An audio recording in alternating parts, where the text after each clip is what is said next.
डोकेबाज माणूस कोण बरं? येस, रावण, कारण त्याला 10 डोकी होती. तर हा रावण आता त्या 10 डोक्यांना कंटाळलाय. त्याने ठरवलं आपण याचं ऑपरेशन करून घेऊयात. म्हणूनच तो गेला एका डॉक्टरकडे. बघूयात त्याच्यावरती काही इलाज आहे का. जोरदार टाळ्यांनी आपण स्वागत करूयात शशिकांत केरकर आणि शर्वरी पाटणकर. रावणाच्या खांद्यावर कुणाचे ओझे, डोक्यांचे ओझे. कुणी म्हणे दशानन, कुणी लंकापती.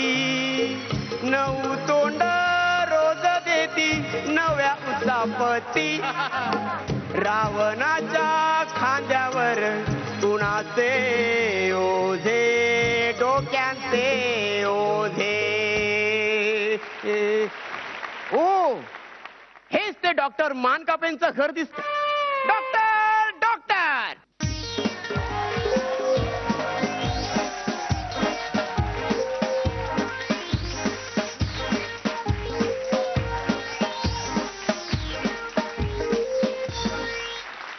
आता कोण आलं माझ्या घरी? एवढी गर्दी का आली आहे? एक या रे. हो, मी एकटाच आलोय. हो, पण यांचे हातपाय कुठे आहेत? इथे बघा, इथे इथे बघा. हे बघा, हे हात, हे पाय. हे तुमचे आहेत हो. ह्यांचे कुठे आहेत? सगळ्यांची मिळून कंबाईन आहे. म्हणजे एकाच माणसाला 10 तोंड आहेत? ओ, ओरडू नका. म्हणजे 20 कान फुटतील ना. तुम्हाला 20 कान आहेत? हो, मला 20 कान, 20 डोळे आणि 10 नाक आहेत. 10च नाक कशी हो? एक्स्ट्रा 10 नाक द्यायला देव विसरला. हो, काही काय बोलताय? डोकं आहे का डोकं तुम्हाला? रावणाला विचारते डोकं आहे का? ही काही खोकी आहे? डोकी आहेत माझी, डोकी. हो ना, मग ती बाहेर ठेवून यायची ना. ही ठेवून देईन ना. डोकी म्हणजे काय चप्पल वाटली बाहेर ठेवायला? मी कशी देईन ना कानाखाली. तुम्ही कानाखाली देणार माझ्या? हो. कोणत्या कानाखाली देणार? म्हणजे माझं म्हणणं होतं की नाटक झाल्यानंतर हे सगळे मुखोटे काढून यायचे ना. खवटा देईन ना. हो, मुखवटे नाही ते, डोकी आहेत माझी, डोकी. म्हणजे खरी खुरी डोकी? हो. म्हणजे तुम्ही आहात कोण? अरे दीवानो, मुझे पहचानो, कहां से आया, मैं हूं कौन, मैं हूं कौन, मैं हूं कौन, मैं हूं रावण. रावण? हो. खरे खुरे रावण आहात तुम्ही? खरे खुरे रावण म्हणजे माझ्यासारखं वेषांतर करून कोण भामटा फिरतोय का इथे? नाही नाही नाही नाही नाही नाही नाही, तुम्ही थांबा थांबा. म्हणजे मला असं विचारायचंय की तुम्ही माझ्याकडे काय काम काढलंय? कुठल्या तोंडाने सांगू? मी सांगणार. थांबा. 10, 20, 30, 40, 50, 60, 70, 80, 90, 100. तू सांग रे. तो नाही सांगणार. का? तोंड आलंय त्याला. अजून एक? हो, मस्करी करू नका. सॉरी, मला कळतंय 9 तोंड सांभाळायची म्हणजे तुम्हाला किती नाके 9 येत असतील नाही? नाके 9 नाही येत, मग नाके 10 येतात. 10. हो, प्रत्येकाच्या जिभेचे चोचले पुरवावे लागतात. प्रत्येकाची आवड वेगवेगळी. बर. त्या तोंडाला ना पिझ्झा आवडतो, ह्या तोंडाला ना बर्गर आवडतो. अच्छा. त्या तोंडाला ना चायनीज आवडतं, चायनीज. वा वा. आणि ह्या तोंडाला पुणेरी मिसळ. पुणेरी मिसळ कशी काय?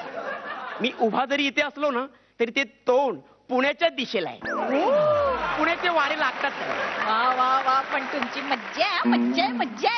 एकाच वेळी तुम्हाला अशा मस्त चटक मटक वेगवेगळ्या डिशेस खायला मिळतात ना. मज्जा कसली मज्जा? मग? सज्जा आहे ती, सज्जा. का? 10 तोंड खाणारी पण पचवणारं पोट एकच आहे हो. डिवोर्सची वेळ आली हो जवळ आता. रावणाचा डिवोर्स? डिवोर्स का? अहो, ह्या सगळ्यांसाठी जेवण करता करता तिचे हात दुखतात. आई ग. वर्षातले 6 सिलेंडर एका महिन्यातच संपतात. तुम्ही एक आयडिया का करत नाही? तुम्ही उपास करा ना, उपास. म्हणजे वार लावून घ्या ना उपासाचे.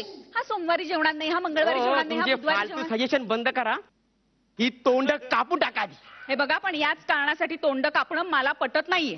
मला याच्यातून बाहेर काढा हो. महागाईमुळे खूप त्रास व्हायला लागलाय.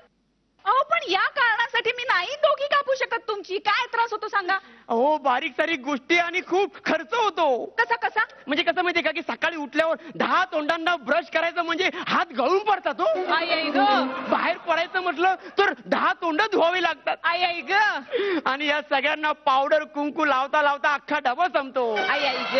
आणि सगळ्यात महत्वाचं म्हणजे हा. शॅम्पू करायचं असेल ना अख्खा पिंप लागतो पिंप. बाप रे. त्यानंतर सगळ्यांचे भांग पाडा. बाप रे. त्यात सगळ्यांची वेगवेगळी स्टाईल.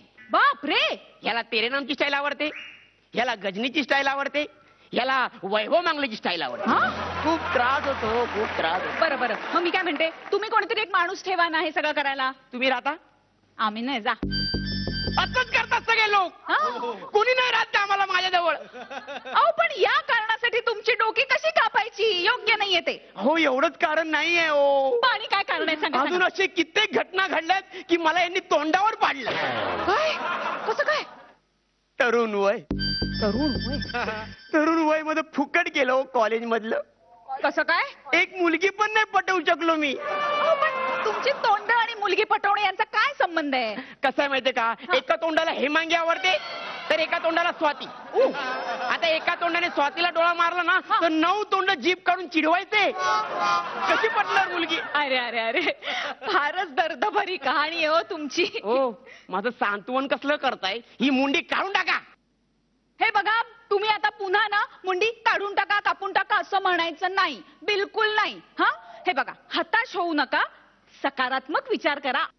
म्हणजे एवढे तोटे आहेत तसेच काही फायदे सुद्धा असतील की नाही 10 तोंडांचे. फायदे ना भरपूर फायदे. सांगा, मी तुम्हाला सांगा. सांगतो की मी लहानपणी होतो ना तर समूह गीत मी एकटाच गायचो. क्या बात है. आणि हे सगळे कोरसला असायचे. मी पोहरा पण एकटाच गातो. क्या बात है. आणि हे झिलकेरी म्हणजे पोहडा आहे काय पोहडा. श्रीलंकेचा रावण ऐका त्याची कहाणी. सीतेला नेलं पळून खाल्ली त्याने माती. रामा हनुमानाने धूळ त्याला चारली. खाल्ली ओ माती मी खाल्ली ओ माती. खाल्ली ओ माती मी खाल्ली हो माती. हे हे हे हे हे हे हे हे असं आहे असं आहे.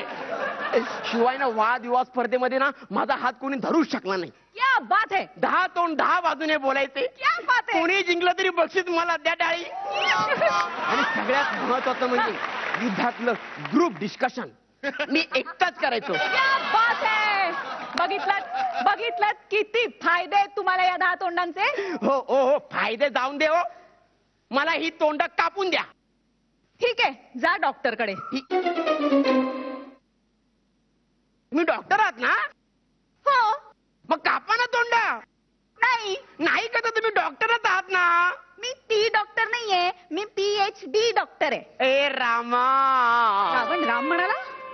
मग हे तुम्ही मला आधी का नाही सांगितलं तो? कारण मी हजारो वर्षांपूर्वीच्या प्राचीन अर्वाचीन इतिहासाचं संशोधन करतेय आणि हाती आयता आलेलं सावज मी कसं सोडीन. रावणराव या, आणखीन माहिती द्या. हो सोडा हो, मला सोडा हो, तोंड कापायचं हो मला खूप त्रास होतो. हो, जबरदस्त. बघूयात मात्र तुमच्या 10 तोंडांना कोण तोंड द्यायला तयार होतं, म्हणजेच प्रतिक्रिया कोण देणार आहे. कोण तयार आहे? ओहो, 1 हात 2 हात. अरे बापरे, खूप जण. पहिल्यांदा मिलिंद शिंदे यांनी हात वर केलेला आहे. आपण त्यांना संधी देणार आहोत. जोरदार टाळ्या त्यांच्यासाठी. फॅन्टॅस्टिक. अत्यंत जबरदस्त स्किट होतं. रावणाचं जरी असलं तरी मला असं म्हणावंसं वाटतं की या स्किटमध्ये राम होता. तुम्ही दरवेळेला काहीतरी वेगळंच रसायन घेऊन येता आणि ते रसायन पाहताना आमची अगदी हसून हसून पुरे वाट होते. म्हणजे मी असं म्हणेन की चौकार आणि षटकार मारणारी अष्टपैलू जोडी की जिने दशाननाचं स्किट केलं त्यांना 12 मार्क द्यायला काही हरकत नाही. वा वा.